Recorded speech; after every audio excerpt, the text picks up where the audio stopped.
শিক্ষার্থী, আশা করি ভালো আছো সবাই। এই করোনা মহামারীতে অনলাইন ক্লাসের পক্ষ থেকে তোমাদের সবাইকে শুভেচ্ছা জানাচ্ছি। আমি মোহাম্মদ জসিমউদ্দিন, সহকারী শিক্ষক, ভার্গব সরস্বতী উচ্চ বিদ্যালয়। বরাবর মতো আমি আজকেও নবম দশম শ্রেণীর আরেকটি ক্লাসে তোমাদের সামনে হাজির হয়েছি। আজকে আমি তোমাদের সামনে যে ক্লাসটি উপস্থাপন করবো আজকে নবম দশম শ্রেণীর ফিনান্স ও ব্যাংকিং, অর্থাৎ ফিনান্স ও ব্যাংকিং এ আজকে আমরা আলোচনা করবো পঞ্চম অধ্যায়ের ঝুঁকি ও অনিশ্চয়তা কি, অর্থাৎ ঝুঁকি এবং অনিশ্চয়তা। শিক্ষার্থী, বোর্ডে একটি প্রশ্ন গাণিতিক সমস্যা দেওয়া আছে, আমরা চেষ্টা করবো এটি সমাধান করার জন্য। কি দেওয়া আছে?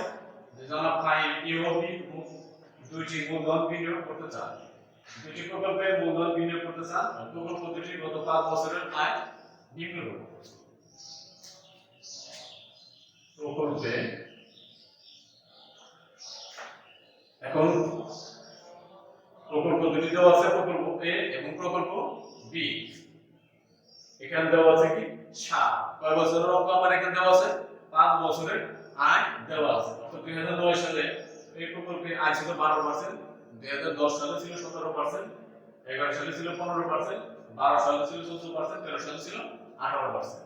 একইভাবে বি প্রকল্পে আয় ছিল কত 16%, 10 10%, 11 14%, 12 15%, 13 13%। এবার আমরা আসি ক নম্বরে। কি বলেছে? এই প্রকল্পের আদর্শ বিচ্যুতি নির্ণয় করো। অর্থাৎ আমাদের দুটি প্রকল্প আছে, কোন প্রকল্পে বিনিয়োগ সুবিধাজনক হবে, অর্থাৎ সেই প্রকল্পে আমরা ওই প্রকল্পে যখন আদর্শ বিচ্যুতি নির্ণয় করব তাহলে আমরা বুঝতে পারবো কোন প্রকল্পটি জনাব ফাহিমের জন্য উপযোগী। তাহলে এবার আসি আমরা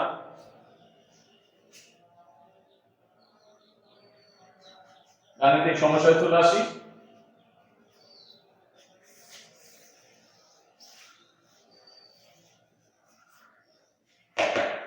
এই প্রকল্পের আদর্শ বিচ্যুতি নির্ণয়। প্রথমে আমাকে কি করতে হবে? একটি সলভ করে নিতে হবে। যেহেতু অঙ্কটি আমার কয় বছরে 5 বছরে,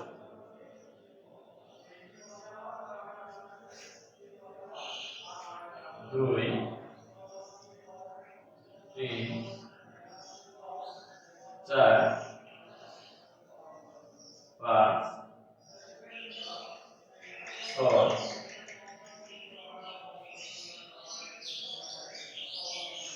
7।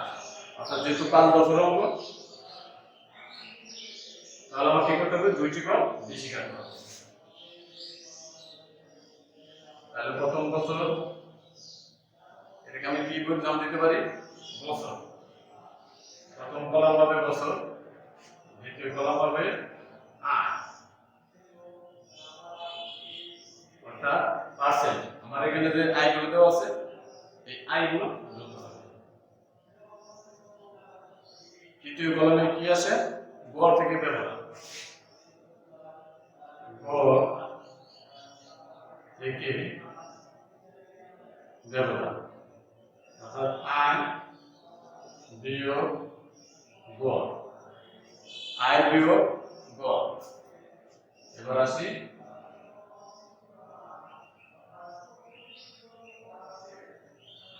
ব্যবধানের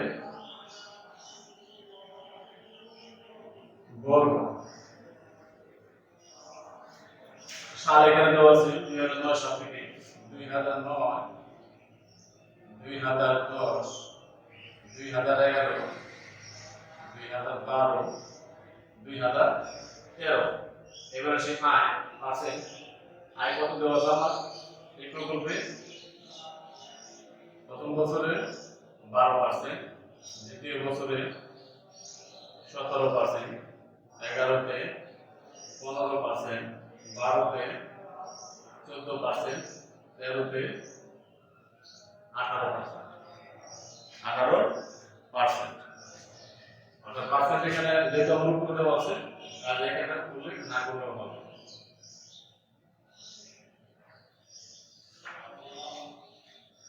শিক্ষার্থী, তাহলে এবার আমাকে কি করতে হবে?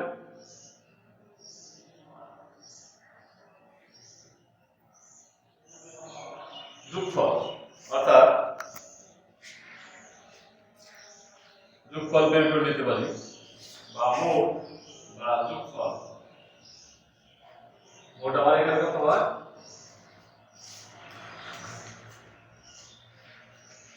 শিক্ষার্থী, তাহলে 2009 সালে আমার কত ছিল? 12। 10 ছিল 12 যোগ 17 যোগ 15 যোগ 14 যোগ 18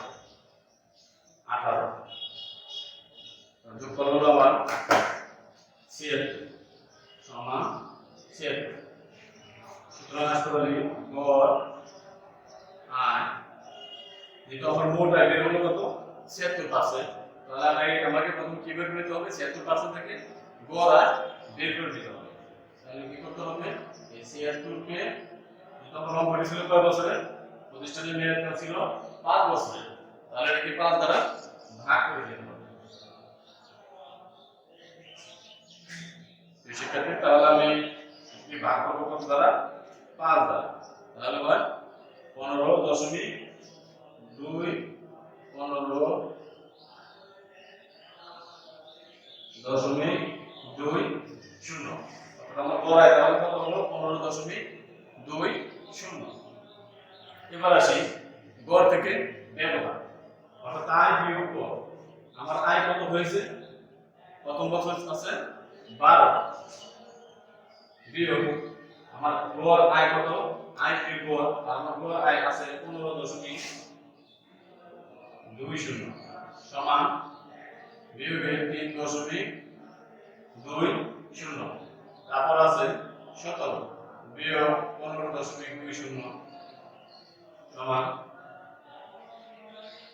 1.80। এবার আছে তৃতীয় বছরে 15 বিয়োগ 15.20 সমান বিয়োগ 0.20। 12 সালে আসি। 12 সালে আমার আয় ছিল কত? 14 বিয়োগ গড় আয় হলো আমার 15.20 সমান 0.80। এবং 13 সালে কত ছিল আমার আয়? 18 বিয়োগ 15.20 সমান 2.80।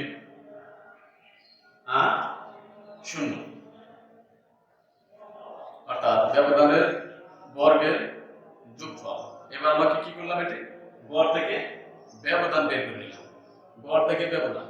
এবার আসবো ব্যবধানের বর্গ। আমার এখানে যে ব্যবধানগুলো হচ্ছে, অর্থাৎ যে বিয়োগফল আমরা বের করেছি, এগুলো কি করতে হবে? বর্গ করে নিতে হবে। বর্গ। তাহলে প্রথমে চলে আসি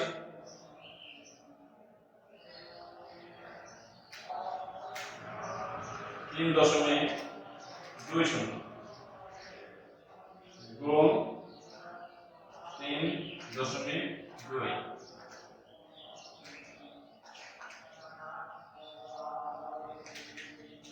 গুণ 3.2। তাহলে আসে কত? 10.24। 10.24। এবার আসি 10 সালে আমার কত ছিল? এই ব্যবধানের গড় থেকে ব্যবধান 1.8।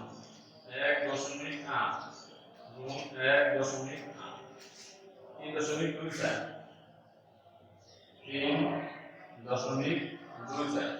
এবার তৃতীয় বছরে 0.20 গুণ 0.2 0.04। এবার তৃতীয় বছরে 0.8 গুণ 0.8 0.64। এবার আসি 2.8 গুণ 2.8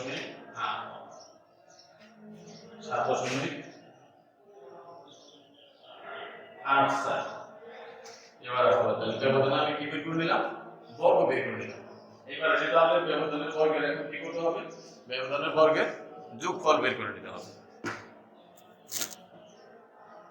ব্যবধানের বর্গের যোগফল আমরা এবার বের করব।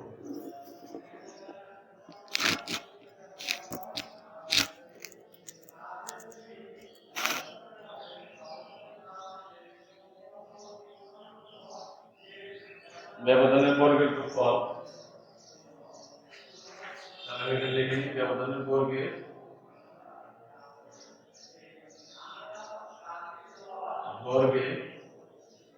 যোগফল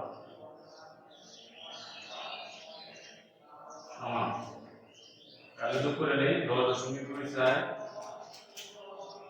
যোগ 3.24 যোগ 0.04 যোগ 0.64 যোগ 7.84 7.84 সমান 22।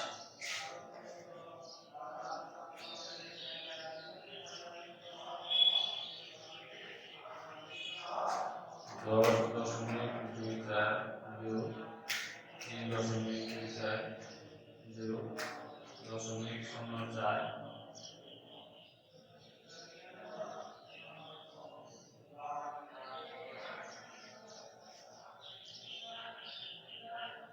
যোগ 0.64 যোগ 7.84 সমান 22। ব্যবধানের বর্গের যোগফল আমার কত হলো 22। এবার আসি, সুতরাং ব্যবধানের বর্গের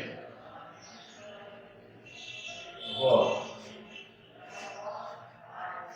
ব্যবধানের বর্গের গড়, বর্গের গড়ের একটা সূত্র আছে, সূত্রটি ব্যবধানের বর্গের যোগফল। ব্যবধানের বর্গের যোগফল আমার কত হয়েছে 22। তারপর সূত্রটি l বিয়োগ 1, অর্থাৎ মোট আয়তন বিয়োগ 1, অর্থাৎ প্রতিষ্ঠানের মোট আয়তন ছিল কত বছর 5 বছর। তাহলে আসি 22/3 এর মান বসে কত 5 বিয়োগ 1 22/4 সমান, এখন 22 কে ভাগ করি 4 দ্বারা 5.5, অর্থাৎ ব্যবধানের বর্গের গড় আমার কত হলো 5.5। সুতরাং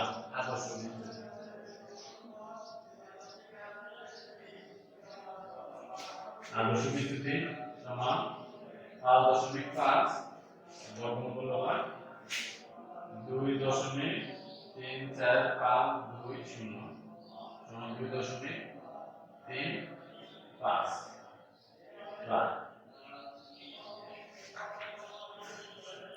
শিক্ষার্থী, তাহলে আমরা এই প্রকল্পের আদর্শ বিচ্যুতি কত পেলাম 2.35।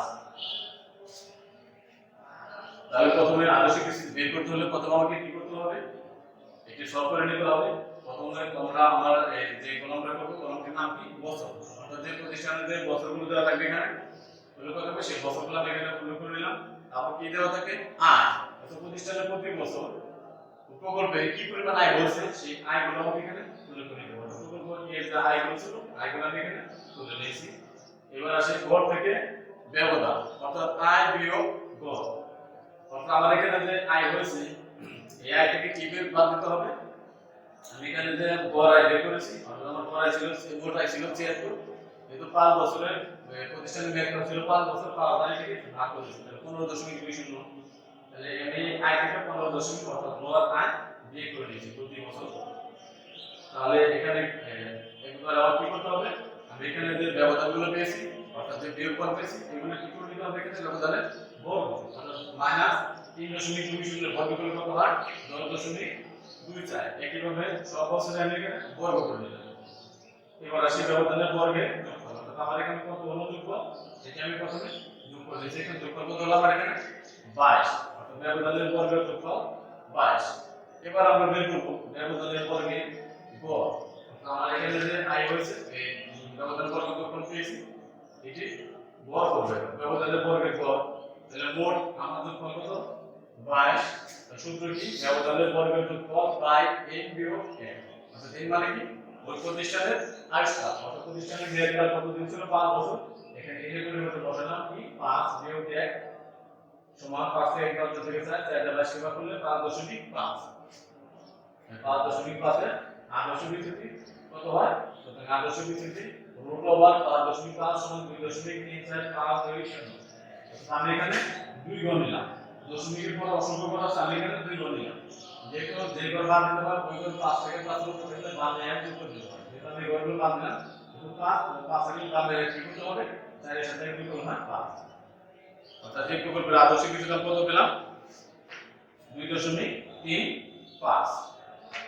যে শিক্ষার্থী, এবার আসি খ নম্বরে, অর্থাৎ কোন প্রকল্পটি গ্রহণ করছে। অর্থাৎ এবার আমরা কিভাবে নির্ণয় করব? খ প্রকল্পে আদর্শ বিচ্যুতি নির্ণয় করব। আমরা এখানে কি লিখব? বি প্রকল্পের আদর্শ বিচ্যুতি নির্ণয়।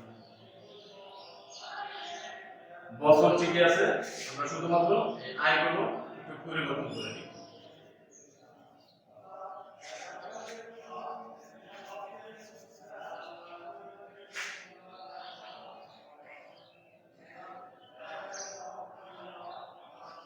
আয়গুলো একটু পরিবর্তন করে নেই বছর অনুসারে। আর তোমরা কি করবে? এই সবটি অবশ্যই নতুন করে করে নেবে।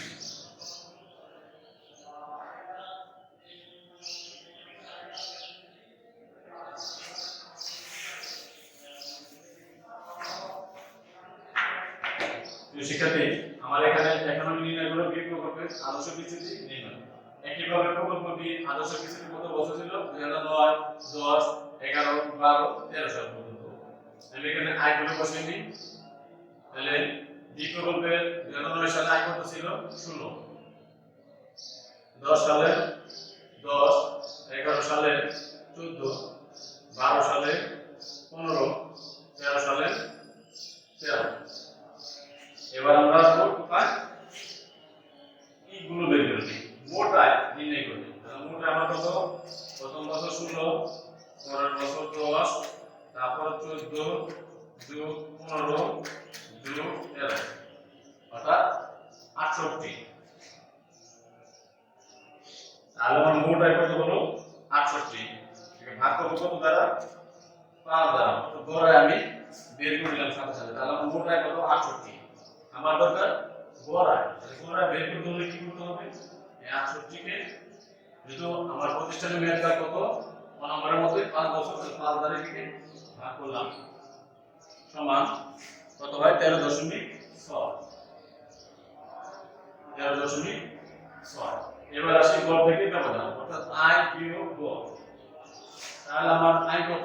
16 বিয়োগ এবং গড় আয় হচ্ছে 13.6 সমান 2.40।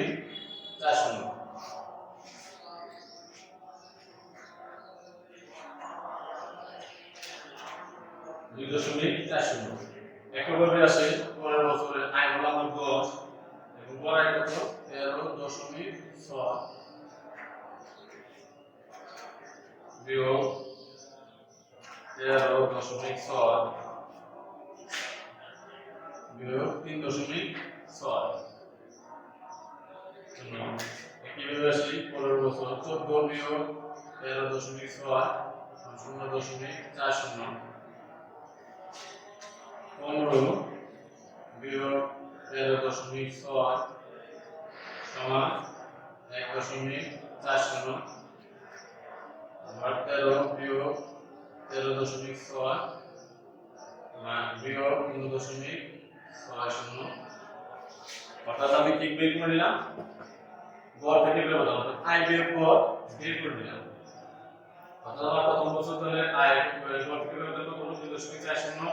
পরের বছর বিয়োগে 3.60, পরের বছর 0.40, পরের বছর কত? 1.40, পরের বছর কত? 0.60। অর্থাৎ এবার আমি কি করব? এই ব্যবধানের যে গড় থেকে ব্যবধান পেলাম, এগুলো কি করে নেব? বর্গ করে নেব। এভাবে বর্গ করে, অর্থাৎ আমার এখানে যে বিয়োগ এই ব্যবধান পেয়েছি, এই ব্যবধানকে কি করব? একই ব্যবধানে এই সংখ্যা দ্বারা গুণ করব। গুণ 2.4 5.76। পরের বছর 3.6 গুণ 3.6 12.96। তারপর আসি 0.4 গুণ 0.4 0.16 তারপর আসে 1.4 গুণ 1.4 গুণ 1.4 1.96 0.6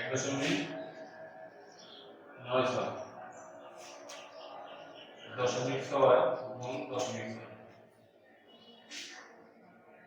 0.300 4.76 যোগ 12.9 যোগ 0.1 যোগ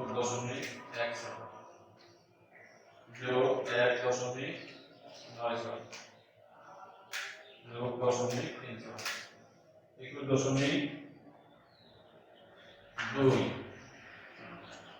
অর্থাৎ আমার ব্যবধানের এই বর্গ তাহলে কত পেলাম equal 0.20 প্রিয় শিক্ষার্থী তাহলে এবার আমি কি করলাম ব্যবধানের বর্গের যোগফল বের করলাম এবার আমরা আসি ব্যবধানের বর্গের গড় ব্যবধানের বর্গের গড় সমান equal 0.20 অর্থাৎ মোট সমষ্টি বাই n বিয়োগ s n বিয়োগ s এই মানে কি প্রতিষ্ঠানের আয়তন তাহলে equal 0.20 এর মান কত 5 বিয়োগ 1 সমান equal 0.20 বাই 4 তাহলে equal 0.2 কে কত দ্বারা ভাগ করলাম 4 দ্বারা ভাগ করব তাহলে 5.3 সুতরাং লিখতে পারি আদর্শ বিচ্যুতি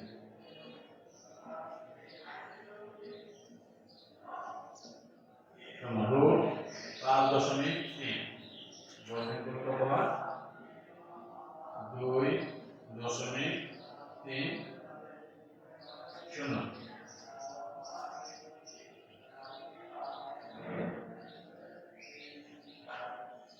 2.30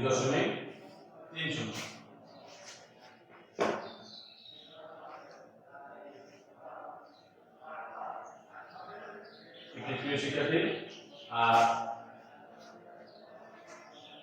আমরা আদর্শ বিচ্যুতি দ্বারা কত পেলাম বিয়োগ করলে 2.30 এবার আসি তাহলে আমরা কিভাবে বের করলাম বি প্রকল্পের অর্থাৎ এই প্রকল্পের আদর্শ বিচ্যুতি আমরা যেভাবে বের করেছি বি প্রকল্পের আদর্শ বিচ্যুতি ঠিক একইভাবে বের করলাম অর্থাৎ এই প্রকল্পের তাহলে আদর্শ বিচ্যুতি আমরা কত পেয়েছিলাম এটা কোন প্রকল্পের আদর্শ বিচ্যুতি এই প্রকল্পের আদর্শ বিচ্যুতি পেলাম হলো 2.35 এবং বি প্রকল্পের আদর্শ বিচ্যুতি 2.30 এত পার্সেন্ট এটা হলো এত পার্সেন্ট অর্থাৎ এই প্রকল্পের আদর্শ বিচ্যুতি বেশি এবং বি প্রকল্পের আদর্শ বিচ্যুতি কম এখন বারবার আমার প্রশ্ন কি ছিল যে ফাহিম সাহেবের কোন প্রকল্পটি বেছে নেওয়া উচিত বলে তুমি মনে করো অর্থাৎ ফাহিম সাহেবের কোন প্রকল্পটি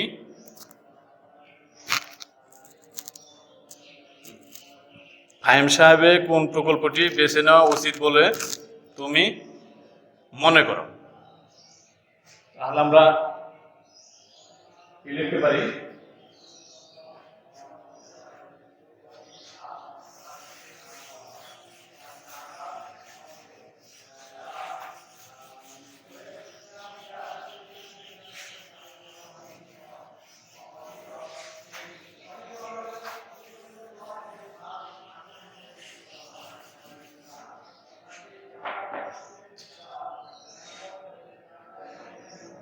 ফাহিম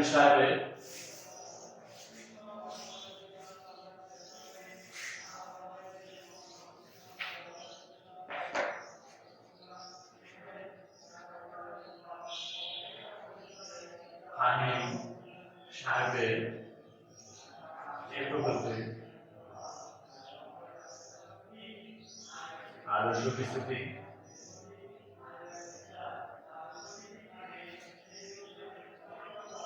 2.35% এবং বি প্রকল্পে আদর্শ বিচ্যুতি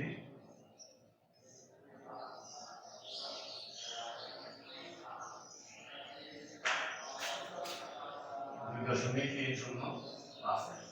অর্থাৎ আমরা কি জানি যে প্রকল্পের আদর্শ বিচ্যুতি বেশি সেই প্রকল্পের ঝুঁকি বেশি, এবং যে প্রকল্পের আদর্শ বিচ্যুতি কম সেই প্রকল্পের ঝুঁকিও কম। আমরা কি দেখতে পেলাম, এই প্রকল্পের আদর্শ বিচ্যুতি একটু বেশি, অর্থাৎ ঝুঁকি বেশি।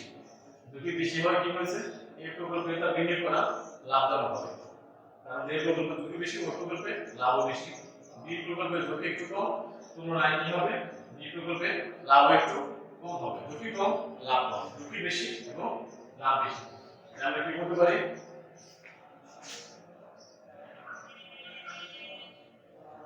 অর্থাৎ এই প্রকল্পে আমরা করতে পারি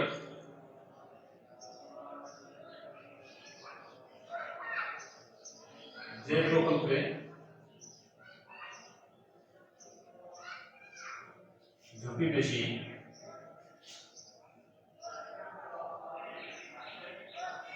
সেই প্রকল্পে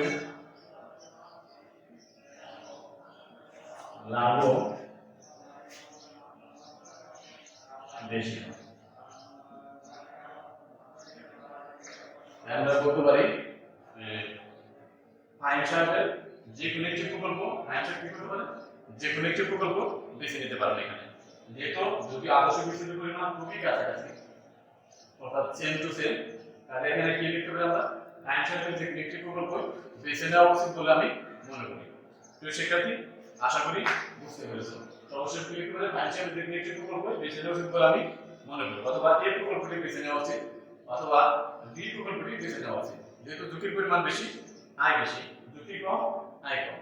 প্রিয় শিক্ষার্থী, আশা করি ক্লাসটি বুঝতে পেরেছো।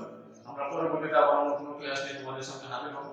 সেই পর্যন্ত ভালো থাকো, সুস্থ থাকো, ধন্যবাদ সবাইকে।